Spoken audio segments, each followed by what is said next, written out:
ပါတယ်ဟုတ်လားပါမိမပြတ်လို့ရှိလို့ရှိရင်ဒီနိုင်ငံမဟုတ်ဘူးနော်ဒီနိုင်ငံမိပြတ်ကိုပြန်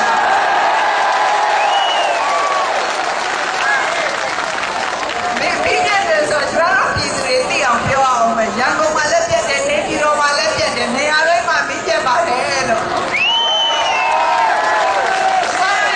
နိုင်ငံသားများအားလုံးဟာရင်ဆိုင်နေရတဲ့အခက်အခဲတွေအတူတူပါပဲကျမရဲ့ဒီနိုင်ငံရဲ့အရှိအနောက်တောင်မြောက်နေရာအနှံ့ပြောင်းရောက်ခဲ့ပါတယ်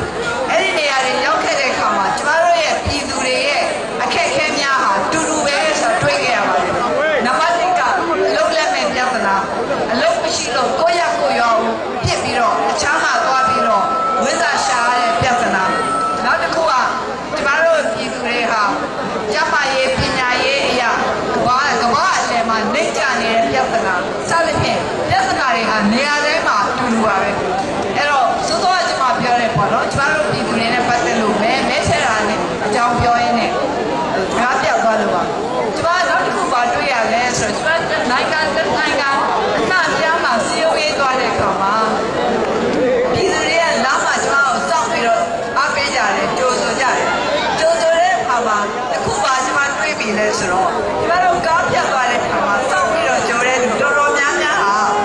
အရှိတဲ့ကိုမကြည့်နဲ့ဟိုကြည့်ကြည့်လုပ်နေတာနဲ့ကျမကပြတ်သွားလွတ်သွားရောအဲ့တော့ကျမပြောချင်တာရွေးကောက်ပွဲကြိုင်ဟိုကြည့်ကြည့်မလုပ်ပါနဲ့တဲ့တယ်ပဲ NLD ကိုမဲပေးပါ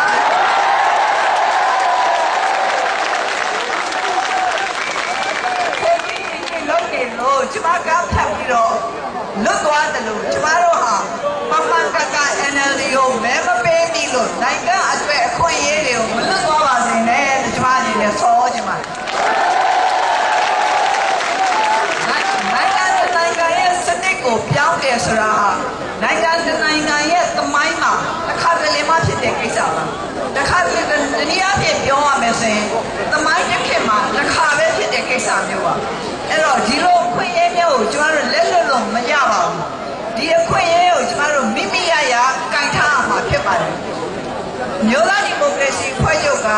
ဒီနိုင်ငံရဲ့အစိုးရလုပ်ချင်တယ်ဆိုတော့ကျမတို့ပြောင်းတင်းမဲ့ပြောထားတယ်အဲ့ဒီလိုအစိုးရဖွဲ့ခြင်းနဲ့ဆိုတာဟာပြည်သူလူထုအတွက်တာဝန်ယူခြင်းလို့ကျမတို့နိုင်ငံကိုအကျိုးမပြုတဲ့စနစ်ကြီးကိုပြောင်းလဲခြင်းကိုဖြစ်ပါတယ်လို့ပြောတယ်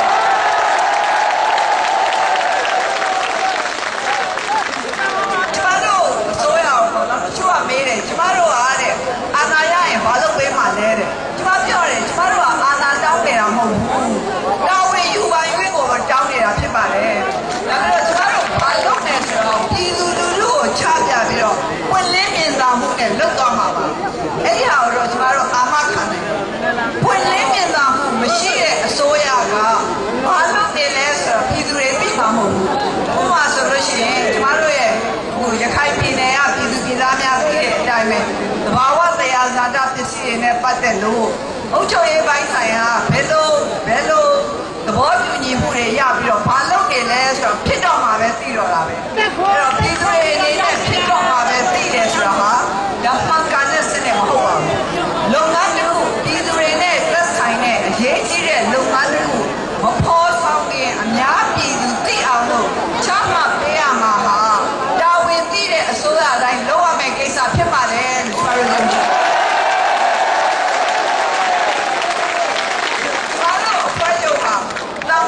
ပြည်သူတွေနဲ့ဖွဲ့ထားတဲ့အဖွဲ့ပါတာမန်ပြည်သူတွေနဲ့ဖွဲ့ထားတဲ့အဖွဲ့မလို့ကျမတို့6ပြည့်ကင်းပဲလဲဆိုလို့လည်းကျမတို့မပြောချင်ပါဘူးသို့တော်ညာလဲကျမတို့ချမှတ်ထားတဲ့မူဝါဒတွေအတွင်းမှာဘောင်တွင်းမှာမှန်ကန်ရှင်းလုပ်ဖို့တော့ကျမတို့ဟာအာမခံနိုင်ပါတယ်ကျမတို့အဖွဲ့ချုပ်ကအဖွဲ့ဝင်များဟာအစိုးရအဖွဲ့ဝင်များဖြစ်တဲ့အခါမှာအာဂတိလိုက်စားမှုရှိရင်ကျမတို့ကတော့ပြတ်သားအရေးယူပြီးတော့ဒီလိုလုပ်တဲ့ပုံကိုယ်တွေကိုပြည်သူရဲ့တာဝန်ကိုဆက်ပြီးတော့ထမ်းဆောင်ပေးပေးမှာမဟုတ်ပါဘူးလို့ပြောတယ်ချိန်ခါတော့ဆိုရင်ကျမတို့နိုင်ငံရဲ့အစိုးရအဖွဲ့ဝင်များဟာအင်မတန်မှတန်ရှင်းတဲ့အာဂတိလိုက်စားမှုကင်းတယ်ဆိုပြီးတော့ကျမတို့နိုင်ငံဟာကမ္ဘာအလယ်မှာနာမည်ကောင်းရှိခဲ့ပါတယ်အဲ့ဒါတော့အတိတ်တုန်းကပေါ့နော်သမိုင်းလိုတောင်ဖြစ်နေ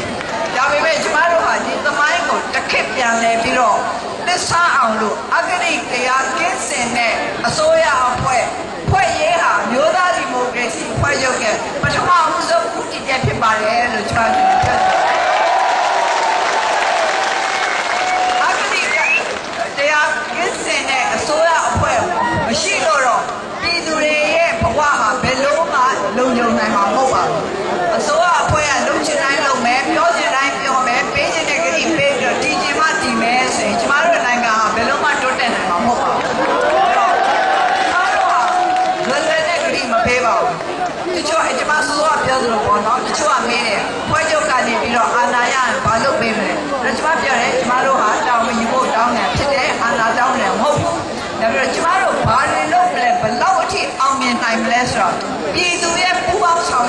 မှာတည်ပါတယ်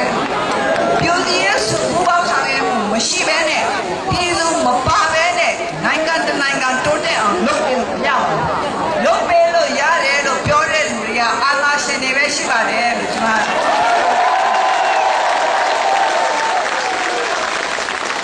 တော်တို့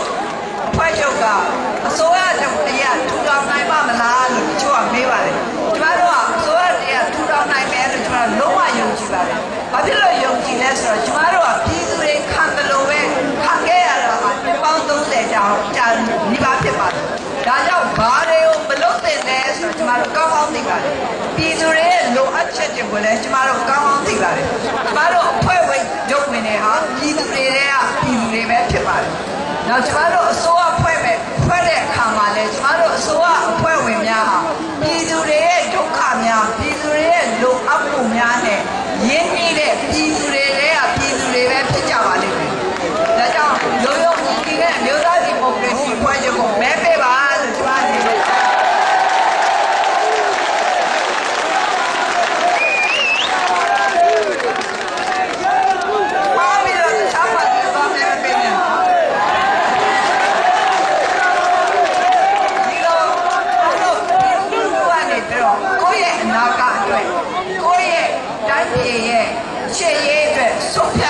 ဆိုတာရှားရှားပါပါရထားတဲ့ကိစ္စဖြစ်ပါတယ်အဲ့တော့ဒီရှားရှားပါပါရထားတဲ့အခွင့်အရေးကို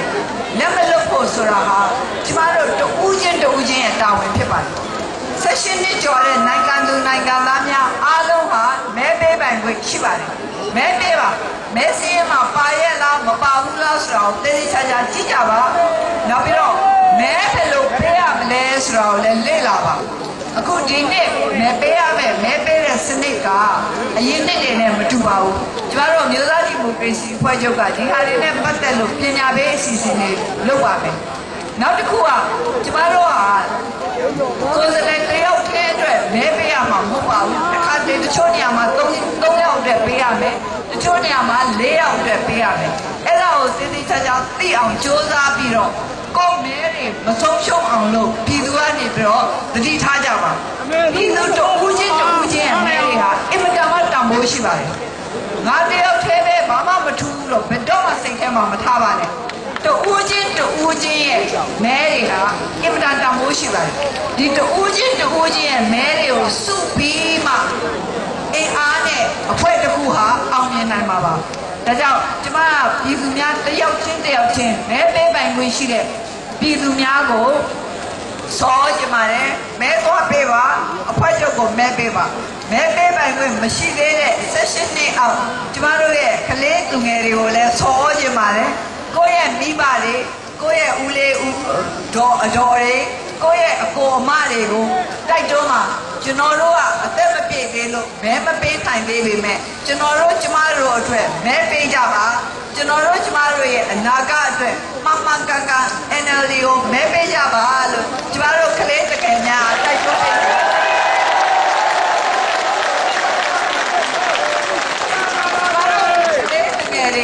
နိုင်ငံရဲ့စိတ်ဓာတ်ရှိမှနိုင်ငံရဲ့တက်ကြွမှုရှိမှဒီနိုင်ငံဟာကမ္ဘာအလယ်မှာထွတ်တောက်မှာပါနိုင်ငံသူနိုင်ငံသားများတဲ့နိုးကြွတက်ကြွမှုမရှိလို့ရှိရင်အောင်မြင်နိုင်မှာမဟုတ်ပါဘူးဒါကြောင့်အခုကျမတို့ပေးထားတဲ့အချိန်ကလည်းသိပါပြီကျမတို့ပြည်သူတွေလည်းအင်ပတာမှပူနေပါပြီဒီပူတာလည်းခံနေရပါပြီဒါကြောင့်ဒီကုန်းချုပ်နေနဲ့ကျမပြောချင်ပါတယ်ကျမတို့ရဲ့အဖွဲ့ချုပ်ဟာ